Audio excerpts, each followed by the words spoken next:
Hey there, I'm Verity Songon and this is the Confident CEO podcast, the show that takes you behind the scenes of starting and running your small or not so small business.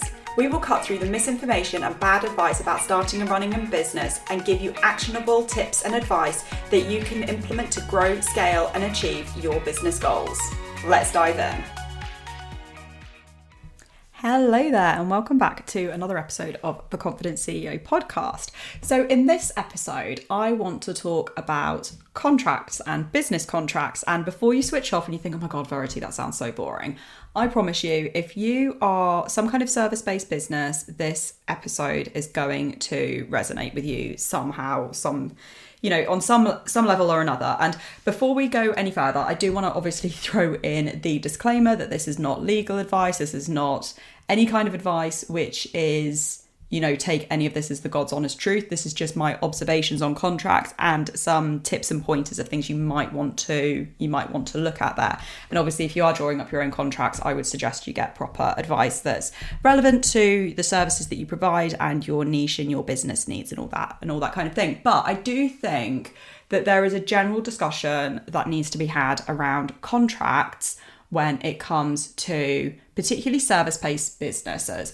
Now, the inspiration for this particular podcast episode very much came from me spending time in Facebook groups. And I know you're probably thinking, Verity, you go on so much about how much you hate Facebook. I'm not a Facebook girl. We all know that I'm not a Facebook girl. To me, Facebook is still very much what it was back in the day when you had like the download game things, where you had to like feed your dragon or feed your pet and you like poked people and all that kind of thing. To me, that is what Facebook is.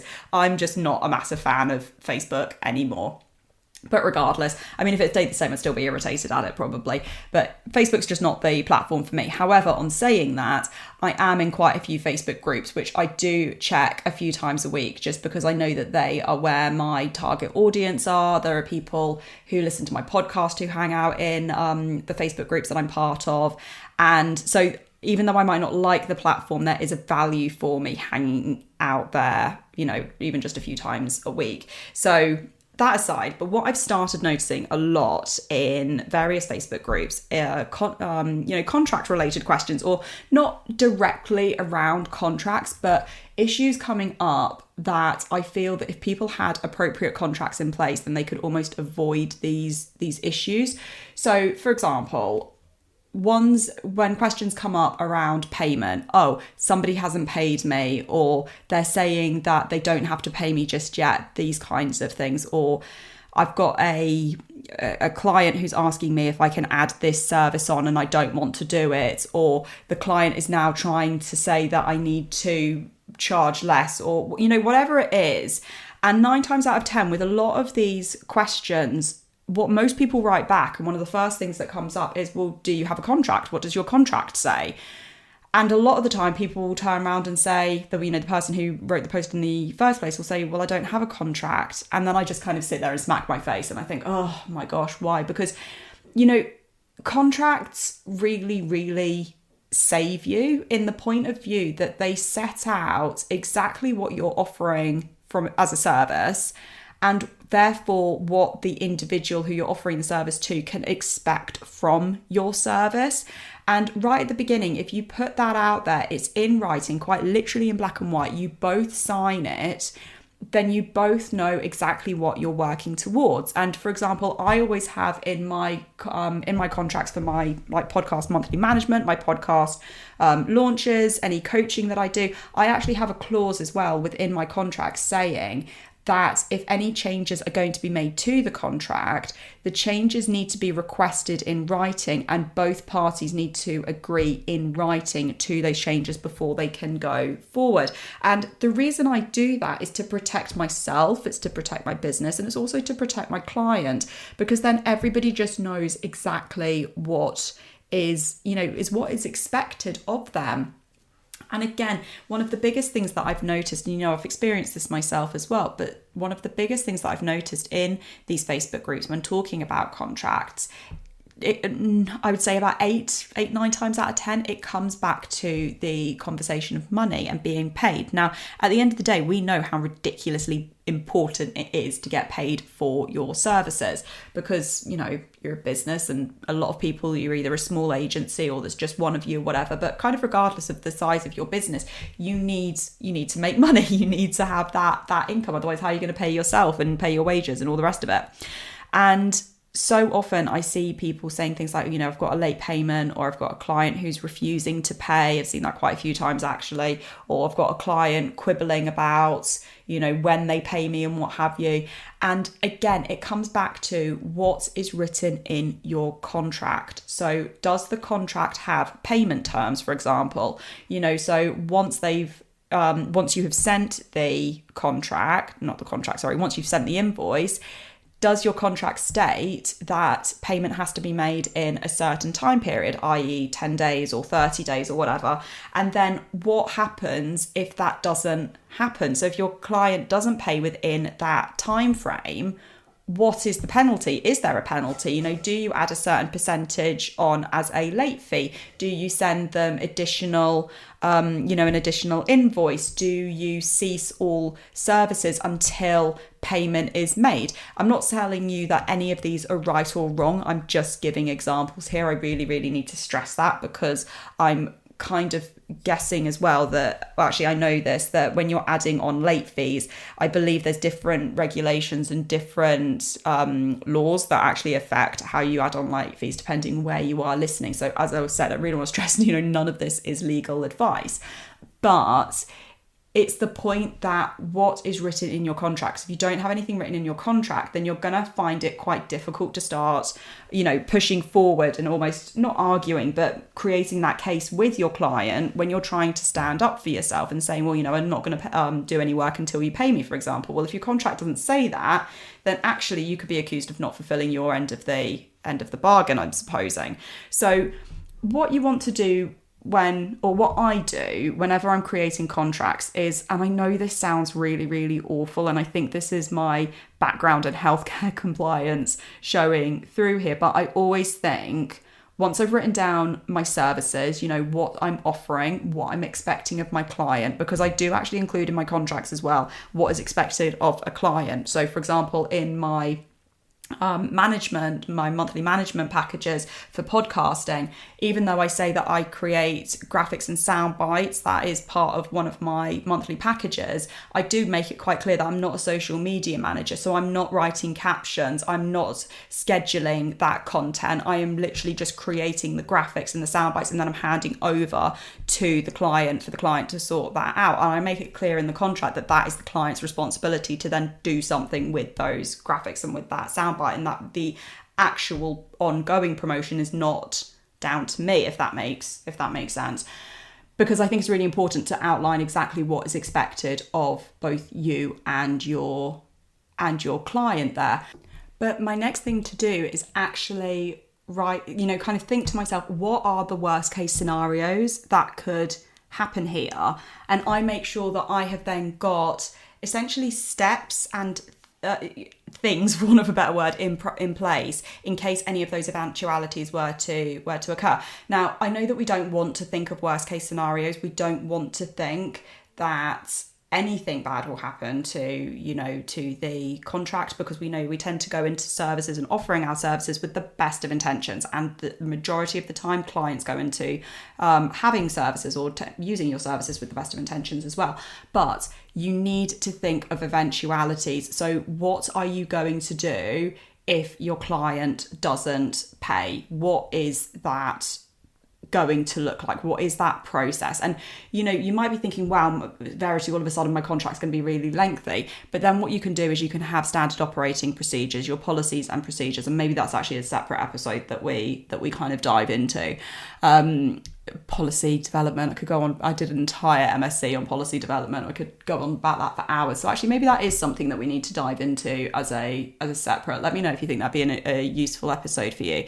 But the point is that if you're feeling that all of this information is going to be too overwhelming in a contract, you can actually have it as a standard operating procedure and your policies and procedures, and then refer to it within the contract as well. But you need to be thinking to yourself, what is that going to look like if the client can't pay? What if your client suddenly goes out of business and they have got a load of outstanding debts? What's that going to look like? What if you become ill and you can't provide a service? How's that going to look? What if you go on holiday? I know that's quite a nice thing, which is brilliant. We all want to go on holiday, but how is that going to look like for your service? How will that impact on the work? What is your workaround going to be like that so the service is not interrupted with your client? There's loads of other eventualities that you can think about. What if, depending on the services that you offer, what if you're snowed in, for example? What if there is a huge, I don't know, some awful event like, I think they call them force majeure, a major event basically, where, maybe there is an earthquake, depending on where you live. Maybe there is, heaven forbid, earthquake, tsunami, anything. I'm not trying to say I want any of this to happen. I'm just, giving quite extreme examples. But what if it's like a heavy snow day, for example, and your service was that you were going to do something for a client, and actually because of the snow, I don't know, all the power lines are down or something. I don't know. I'm just, snowballing here. No pun intended. That was a good pun. I'm going to leave that in. But it's completely the point of what are you potentially going to do in these eventualities. What if you had a coaching call and then 5 minutes before the coaching call, your client messages you because they've ended up in hospital and they can't make it? What is your eventuality going to be? Do they just lose the call, or can they book within 7 days, or can they, just add it on to the end of the coaching period that you had originally got booked in? What if you need to cancel within 24 hours? Well, how's that going to look? And I'm sure at the moment you're possibly thinking, my gosh, this seems completely overwhelming. There seems to be so much there that Verity's talking about. But what I'm trying to get you to do is just think about what actually needs to go in a contract and how important a contract is to really protect you and your business and also your client. Because what you don't want to do is ever get to a point where you don't have something robust to say, this is what we're going to do in this situation. And as I said, when I'm in these Facebook groups, 8-9 times out of 10, a lot of it comes back to payment and clients not paying on time, or clients not paying as per an agreed term. But then you find out that the agreed term was just verbal, or just put in like a Facebook Messenger of like, hey, this is my service for this hourly rate. Yeah, that's great. I'll pay that. Here's the work. And then, people just go off and do the work. Now, obviously, a lot of this is negated if you use, different services like Upwork and all that kind of thing. I'm not talking about that. I'm talking about if if you're writing contracts and you find your clients outside of services like Upwork and stuff, because I don't use those, so I can't really comment on them. People per hour, all those kind of things. I don't use them, so I can't really comment on how that works exactly. But I am talking about how, as I said, I offer services, launch packages and monthly management and what have you. And it's just about having a contract in place to really think about what are the potential eventualities that could happen. So I'm going to give you an example here. I actually have a contract with a client, and they ended up in quite a bit of monthly arrears, which, to be quite honest with you, was my fault from the start. I should have put my foot down the first month that they didn't pay me on time.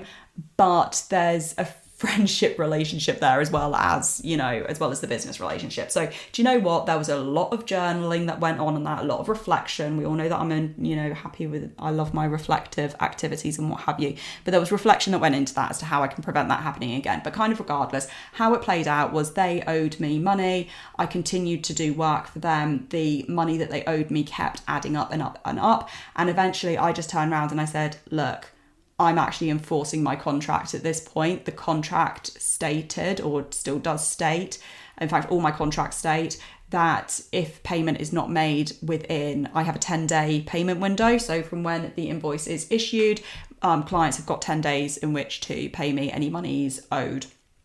And how my contract is stated is that any money not paid within that 10-day period may mean that there is an interruption to services provided, i.e. basically I can turn around and say, I'm not going to work for you because you're not paying me. So tit for tat, So what happened was I enforced that, and I did get paid, but I really had to pull out the stops and kind of be like, this is what I'm enforcing. I told you, it's written in the contract to say that I don't have to, I'm not going to work and that services may be interrupted. Well, services are being interrupted because I've got so much outstanding money. And yes, on reflection, yes, we could have prevented me getting to that point. I could have, the month one when money was delayed being paid, I should have just, in hindsight, just, turned around then.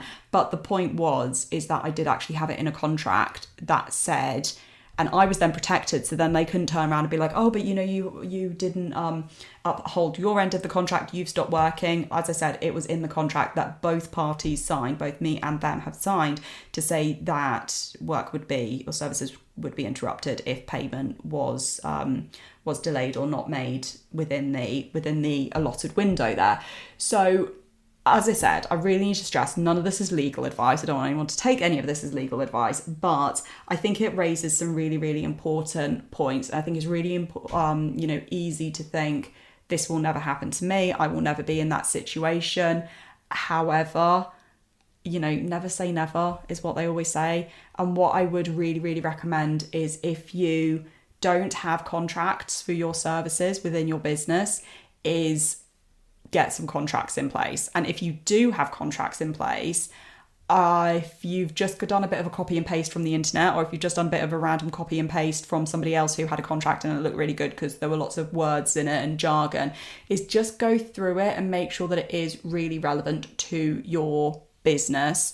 I like to review contracts and templates at least once a year because it keeps it fresh of mind for me and it keeps it up to date. And also sometimes you read back on things and you go like, yeah, no, that's not what I want going forward. That doesn't mean that you can just, rewrite all of your contracts, by the way, and just change them all without telling your clients. That's not what I'm saying. But, for new clients, might be thinking, oh, well, that clause doesn't work for me anymore. So anybody else that I take on, I'm going to change that particular bit of the contract moving forward for new clients, for example. It might get you to start negotiating contracts as well for previous clients. I don't know. As I said, not legal advice. The point is, though, is just encouraging you to make sure that you have got contracts in place to protect you, yourself, your business, you, yourself. Yeah, me, myself, and I, but to protect you, your business, and also your clients there. So I hope this episode has been helpful. It's been quite reflective for me. And otherwise, I will see you in the next episode. Actually, before I go, I completely forgot to say, if you're listening to this in real time, this episode will be published on the morning of Wednesday, the 22nd of March. And I know that a lot of you have been contacting me over the last few months to ask, Verity, please, can you put together a podcasting course? Really, really want a podcasting course. So that podcasting course is called The Confident Podcaster. It is currently available for pre-sale of a discount of £200. That's the discount. So it is currently on sale for $297. That price is only available though until midnight on the 22nd of March. So if you're listening after the 22nd of March 2023, then that price will have increased. However, if you are listening to this before midnight on the 22nd of March 2023, then you can sign up to the Confident Podcaster. The whole point of the course, it will take you through from you having an initial concept idea of creating a podcast all the way through to launching and hosting and ongoing management of your course. It really does cover everything. Strategies in place for how I reached the charts for my own podcast. I'm teaching you these strategies. So it's not a copy and paste service. It is where you are going to end up with a completely unique podcast. It's so super exciting. So the link for that is in the show notes. But as I said, if you were listening to this on Wednesday, the 22nd of March, 2023, that £200 discount, so it will be on sale for $297, is only available until midnight. From the 23rd of March onwards, the price will increase by £100, so it will go into pre-sale. It will then take the price to £397, so £397, which again is a £100 discount, because as I said, when it fully launches in April, then the price will be £497, and I don't plan to do discounts that will take it down to the £297 in particular pretty much ever again. It will never be that lower price. So if that is something that you're interested in, I would highly recommend you hit the link for the Confident Podcaster in the show notes. And Otherwise, as ever, if this episode has resonated with you, if you've enjoyed this episode, please let me know over on Instagram. I love chatting to you in the DMs about the episodes that you have enjoyed and any ideas you have for future episodes. And on that note, I will see you next time. Thank you so much for joining me for another episode of the Confident CEO podcast. Before you go, I would absolutely be overjoyed if you could take just 2 minutes to leave me a review in Apple Podcasts. Reviews are a great way to tell Apple Podcasts how much you enjoyed the show, and it helps the algorithm to push out the podcast to more people, thereby helping us to help empower even more badass businesswomen to grow their inner CEO and grow to be the confident CEO of their business that they can be. I love to shout you out in your reviews as well. So you never know, you might be hearing your name on the podcast in the next episode. Thank you so much, and I'll see you next time.